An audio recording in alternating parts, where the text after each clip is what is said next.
Hello guys, welcome to 247 learning hub YouTube channel.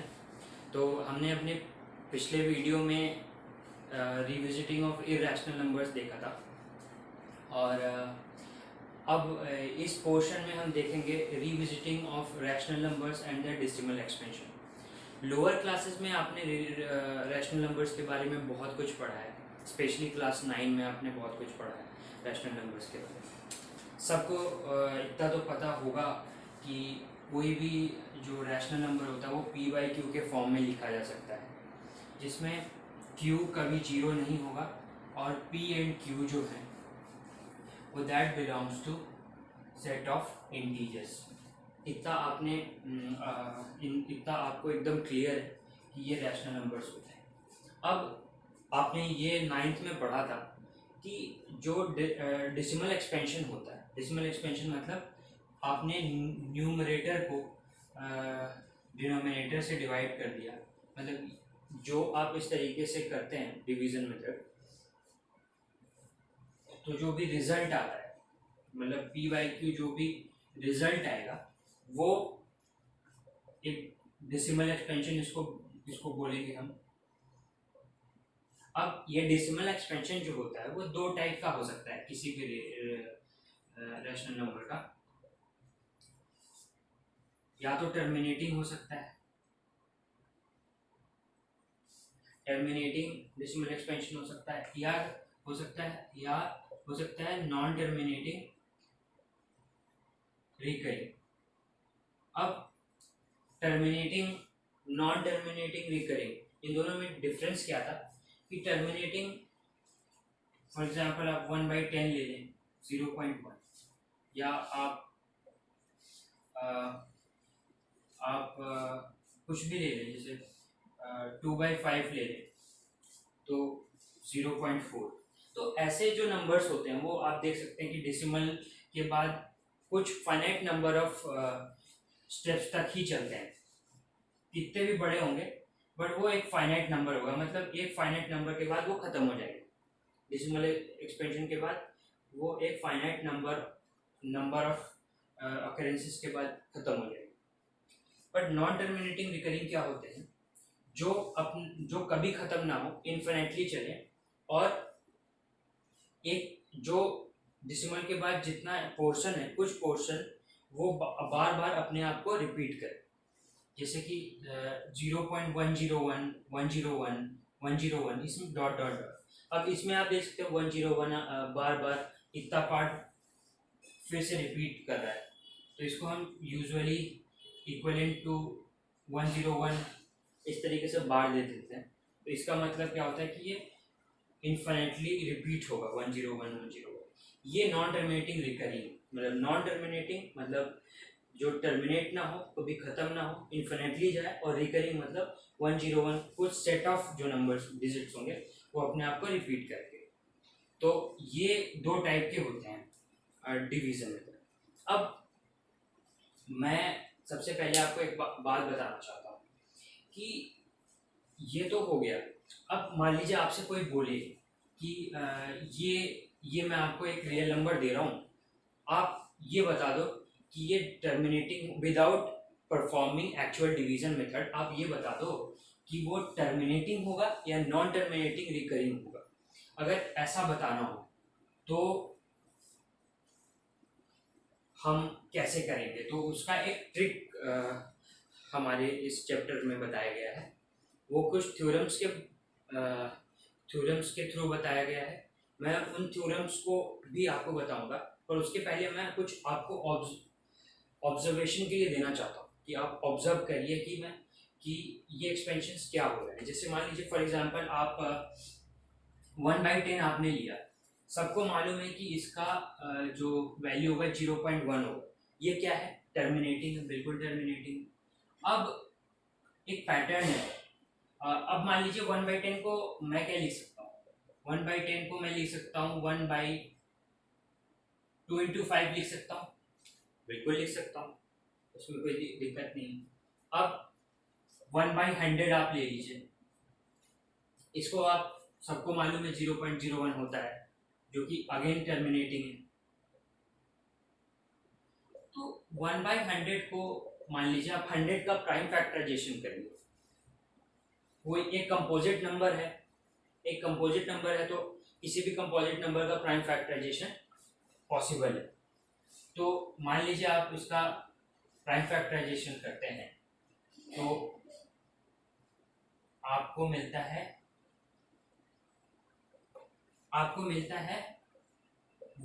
2 का occurrences 2 times और 5 का occurrences 2 times.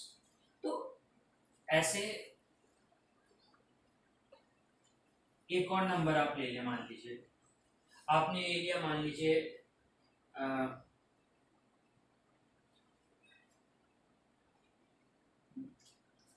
1/50 ले लिया आपने। 1/50 को अगर आप देखें तो इसको आप ले सकते हैं 1/5 इंटू 10। अब 1/5 आपका हो गया 0.2, 0.2 बाई 10 0.02, ये आपका रिजल्ट आ रहा है। अब 50 को फिर से हम फैक्टराइजेशन करते हैं, ये कंपोजिट नंबर है तो 50 को भी हम प्राइम फैक्टराइजेशन उसका कर सकते हैं। तो हम 50 का प्राइम फैक्टराइजेशन करेंगे तो ये आएगा कुछ ऐसा, देखिए 2 का अक्रेंस 1 टाइम, 5 का अक्रेंस 2 टाइम्स। अब यहाँ पे देखिए, अब ये सारे टर्मिनेटिंग है, ये सारे टर्मिनेटिंग है। तो यहाँ पे देखिए, यहाँ पे देखिए, यहाँ पे देखिए, इनके इस तरीके के फॉर्म में आपको कुछ सिमिलैरिटी दिख रही है? बिल्कुल दिख रही होगी। सिमिलैरिटी क्या दिख रही है कि इसका जो डिनोमिनेटर है, इसका जो डिनोमिनेटर है, इन तीनों का जो डिनोमिनेटर है वो 2 इंटू 5 के फॉर्म में है, कुछ ऐसे फॉर्म में है, 2 की पावर x, y की पावर y, कुछ ऐसे फॉर्म में है जिसमें x y जो है वो कोई भी नॉन निगेटिव नंबर हो सकते हैं। जैसे इस केस में 1 1 है, 1 1 आया, इस केस में 2 2 आया, इस केस में 1 2 आया। तो ये नॉन निगेटिव नंबर्स अब बोल सकते हैं। अब इसमें पैटर्न है, सारे टर्मिनेटिंग और सब 2 की पावर x इंटू 5 की पावर y और 2 की पावर m, कुछ भी आप नाम लिख लीजिए, 5 की पावर n के फॉर्म में है। तो बेसिकली यहाँ से हम एक तरीके से एक ऑब्जर्वेशन से कंक्लूड कर सकते हैं, कंक्लूजन दे सकते हैं क्या, कि कोई भी रैशनल नंबर, या हम ऐसा नहीं बोल सकते कि कोई भी रैशनल नंबर अगर टर्मिनेटिंग होगा तो उसके डिनोमिनेटर को, अगर कोई भी rational number p by Q, तो उसके डिनोमिनेटर को अगर वो टर्मिनेटिंग है, फाइनाइट नंबर ऑफ स्टेप्स तक ही उसका डिवीजन चलता है, तो क्या हम q को 2 की पावर m 5 की पावर n के फॉर्म में नहीं लिख सकते? मतलब q 2 और के दो प्राइम फैक्टर 2 और 5 ही होंगे, क्या हम ऐसा नहीं कह सकते? बिल्कुल कह सकते हैं। और यही हमारा नेक्स्ट थ्योरम जो अभी मैं आपको बताने जा रहा हूँ, वो भी वही थ्योरम वही कहता है। और अब हम पता लगा सकते हैं कि ये फॉर्मली अभी मैं आपको थ्योरम लिख के बता दूंगा, बट यही है कि कोई भी रैशनल नंबर जो कि p बाई क्यू के फॉर्म में लिखा जा सके और p एंड q को प्राइम हो, उसका q जो है, जो डिनोमिनेटर है, वो अगर 2 की पावर m 5 की पावर n के फॉर्मेट में लिखा जा रहा हो, जिसमें m और n जो है वो नॉन निगेटिव इंटीजर हो, तो उसका जो डेसिमल एक्सपेंशन होगा वो हमेशा टर्मिनेटिंग होगा। आप इसका उल्टा भी कह सकते हैं, अगर कोई भी रैशनल नंबर का जो डिनोमिनेटर है, कोई भी rational number p by Q है, वो अगर p एंड q को प्राइम है और q जो है अगर उसका q को प्राइम के टाइम पे अगर उसके डिनोमिनेटर का जो प्रोडक्ट है वो प्राइम फैक्टराइजेशन जो है वो अगर 2 की पावर m इंटू 5 की पावर n के फॉर्मेट में लिखा जा रहा हो तो वो टर्मिनेटिंग होगा। और अगर 2 की पावर m और 5 की पावर n के फॉर्मेट में नहीं लिखा जा सकता हो तो वो नॉन टर्मिनेटिंग रिकरिंग होगा, ये हम कह सकते हैं इस ऑब्जर्वेशन से। अब मैं इसको फॉर्मली लिख के आपको दिखाता हूँ, बुक में थ्योरेटिकल लैंग्वेज में क्या लिखा हुआ है, बट जो सोल है वो यही है। आइए थ्योरम देख लेते हैं।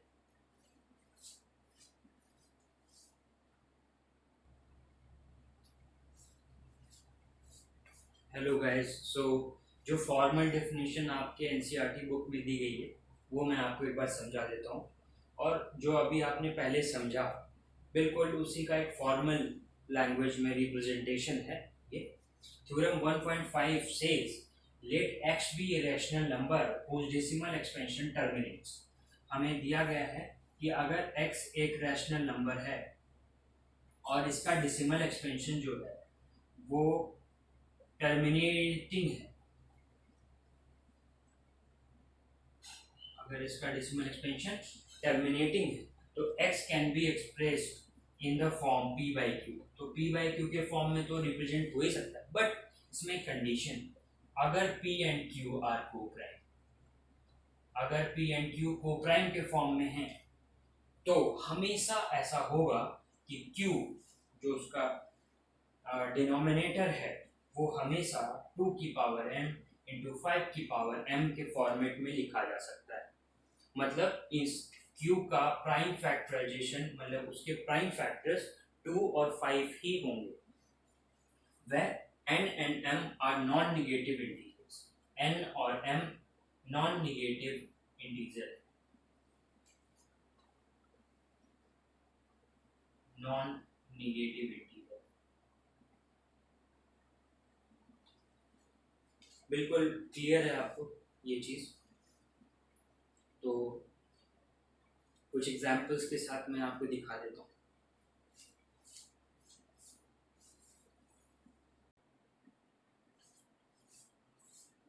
हाय गाइस, सो ये कुछ रैशनल नंबर्स हमें दिए गए हैं। अब थ्योरम को प्रूव करना पड़ेगा हमें।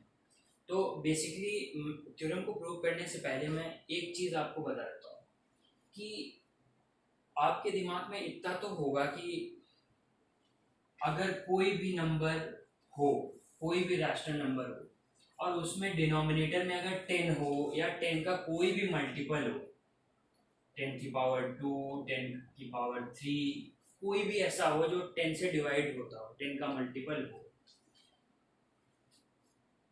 तो वो जो है टर्मिनेटिंग होता है। इतना आपको क्लियर है? इतना क्लियर है?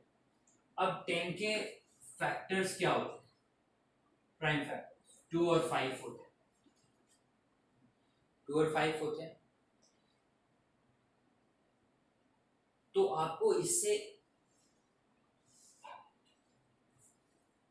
कुछ मिलता है कि अगर 10 को आप 2 इंटू 5 की पावर में रिप्रेजेंट कर दें तो यही चीज़ है, बिल्कुल यही चीज़ है। या कहीं पे 2 इंटू 5 दिया हो उसको हम 10 में लिख सकते हैं, ये भी क्लियर है आपको। वाइस वर्सा होगा, दोनों साइड से होगा। अगर 10 2 इंटू 5 के फॉर्म में लिखा जा सकता है तो 2 जरूर ही 2 इंटू 5 भी 10 के फॉर्म में लिखा जा सकता है। अगर 10 के फॉर्म में लिखा जा सकता है तो वो नंबर टर्मिनेटिंग होगा। इतना आपको क्लियर है? बिल्कुल, इतना तो एकदम आपको क्लियर है कि 10 या 10 का कोई भी जो है पावर अगर डिनोमिनेटर में है तो वो टर्मिनेटिंग। ओके, इतना क्लियर है आपको? अब मैं उस थ्योरम को आपको प्रूव करके दिखाऊंगा। ये 3/8, सबसे पहले तो ये एक रैशनल नंबर है। ओके, ठीक है। क्या ये दोनों कोप्राइम है? 3 को आप 3 की पावर 1 ही लिख सकते हैं, 8 को आप 2 की पावर 3 लिख सकते हैं। तो HCF आपने निकाला, HCF मतलब हाईएस्ट कॉमन फैक्टर, तो 2 का हाईएस्ट पावर लोएस्ट पावर 0 और 3 का लोएस्ट पावर 0, तो HCF तो 1 आया। मतलब ये दोनों कोप्राइम है। अगर ये दोनों कोप्राइम है तो हम आगे बढ़ सकते हैं। तो 3/8 को हम 3/2 की पावर 3 लिख सकते हैं, बिल्कुल लिख सकते हैं। अच्छा एक चीज एक बात बताओ, a/b जो है अगर हम ऊपर नीचे सेम नंबर से मल्टीप्लाई कर दें, लोअर क्लासेस में हमने पढ़ा, तो ये रिजल्ट बदलता है, ये फ्रैक्शन बदल जाता है या वही रहता है? बिल्कुल वही रहता है, क्योंकि c/c से तो c कट जाएगा, तो अगर c दोनों में मल्टीप्लाई भी कर दें तो कोई दिक्कत नहीं। ओके, अगर मान लो हम ये सोचते हैं, मेरा मन आया कि मैं इंटू 5 की पावर 3 ऊपर नीचे मल्टीप्लाई कर दूंगा, तभी भी यही चीज रहेगी, 3/8 ही रहेगा, बिल्कुल।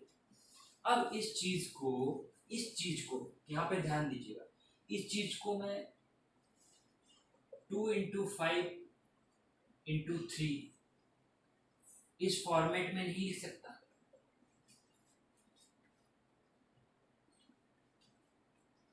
एक फॉर्मूला मैं आपको बता देता हूँ, ये हमेशा याद रखिएगा, ये प्रैक्टिकली प्रूफ भी है।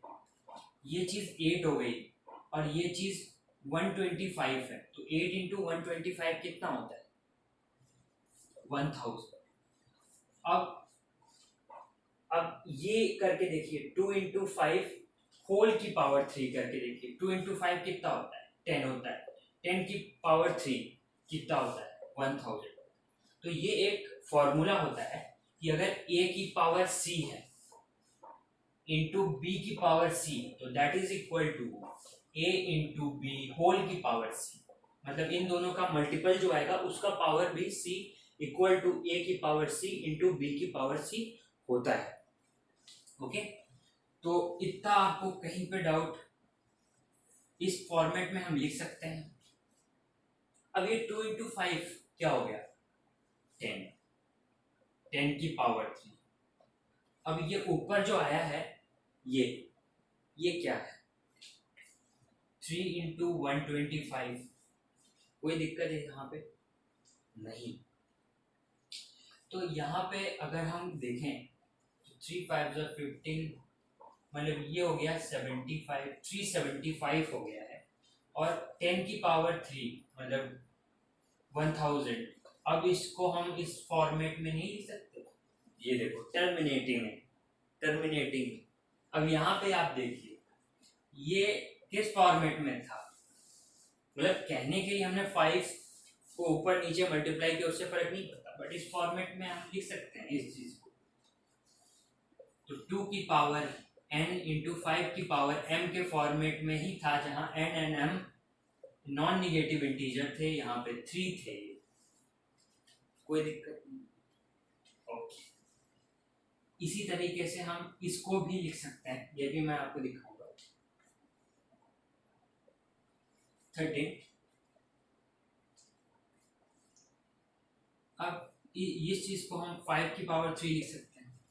मेरा मन हुआ कि मैं 2 की पावर 3 न्यूमरेटर और डिनोमिनेटर दोनों में मल्टीप्लाई कर देता हूँ, कोई दिक्कत उससे नहीं, यही सेम चीज रहेगी, हमने अभी फॉर्मूला पढ़ा था, ठीक है। तो 13 × 2 की पावर 3, 5 की पावर 3 × 2 की पावर 3। अब यहाँ पे आप देखिए, इसको हम अभी हमने एक फॉर्मूला पढ़ा था कि a की पावर c × b की power c is equal to a × b whole की पावर c। तो इस फॉर्मेट में लिख सकते हैं इस चीज को, तो 5 × 2 की होल की पावर 3, और इस चीज को हम लिख सकते हैं 13 × 8। 13 × 8 is 104। अब ये क्या हो गया? 5 × 2 = 10, 10 की power 3 that is equal to 1000। अब इस चीज को 0.104 लिख सकते हैं। तो आप देखिए, इस चीज को हम एक तरीके से 2 की पावर n 5 की पावर m में हमने लिखा था, अब ये टर्मिनेटिंग निकला, ये भी वही केस था। तो इसी तरीके से आप ये भी आप चेक कर सकते हैं, 7/80 भी जो है वो इस फॉर्मेट में लिखा जा सकता है। तो इससे ये प्रूव हो रहा है कि वो थ्योरम सही है। तो एक थ्योरम और है जो इसी का रेप्लिका है, बस कहने का ढंग चेंज कर दिया है। वो मैं थ्योरम बस आपको दिखा देता हूँ, बाकी चीज यही है। एक बार वो थ्योरम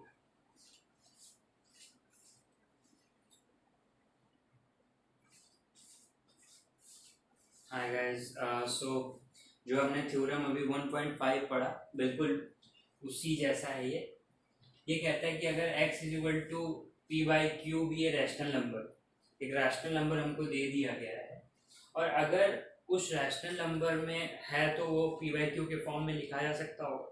बिल्कुल, अगर पी बाई क्यू के फॉर्म में लिखा जा सकता है मतलब रैशनल नंबर है, और उसका प्राइम फैक्टराइजेशन ऑफ क्यू का जो प्राइम फैक्टराइजेशन है वो अगर इस फॉर्म में 2 की पावर n इंटू 5 की पावर m, मतलब इसी फॉर्मेट में है जिसमें n and m non negative integer है, तो x का डेसिमल एक्सपेंशन टर्मिनेटिंग होगा।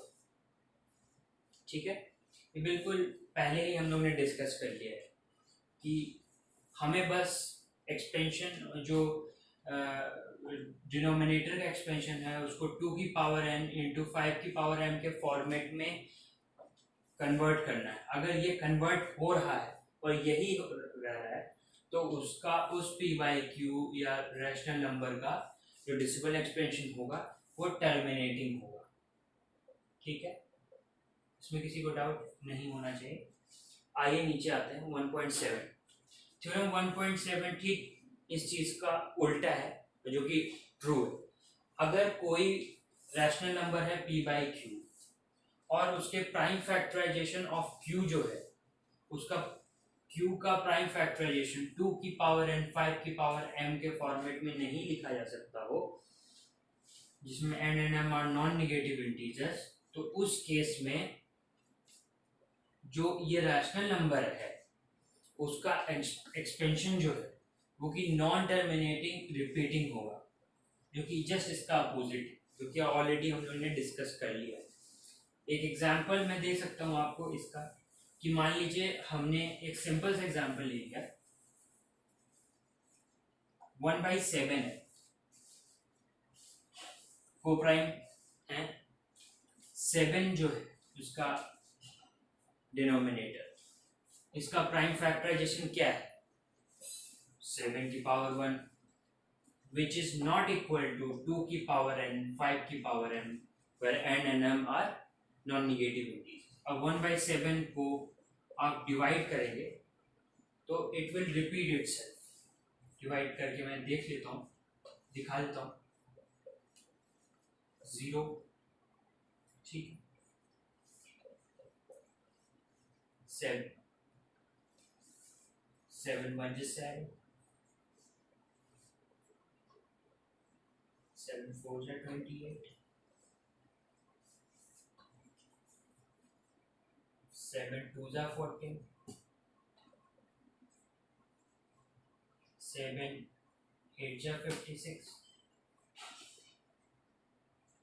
7 5 is 35। ठीक है, 7 7 is 49।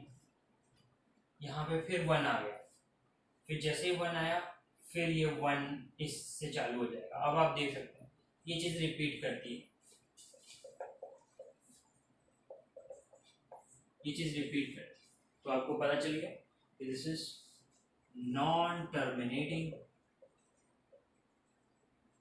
रिपीटिंग और रिकरिंग। ठीक है, तो इस तरीके से क्लियर हो गया होगा आपको, और आप इससे 1.5 अपना एक्सरसाइज जो है वो आप सॉल्व कर सकते हैं, और कोई भी डाउट हो तो आप कमेंट्स कर सकते हैं मुझे वीडियो के कमेंट सेक्शन में जाके, और मैं वो सॉल्व करके आपको नेक्स्ट वीडियो में जरूर दूंगा। आई होप आपको समझ में आया हो। अगर अच्छी लगी हो वीडियो तो आप ज़रूर लाइक और सब्सक्राइब करें चैनल को। Thank you.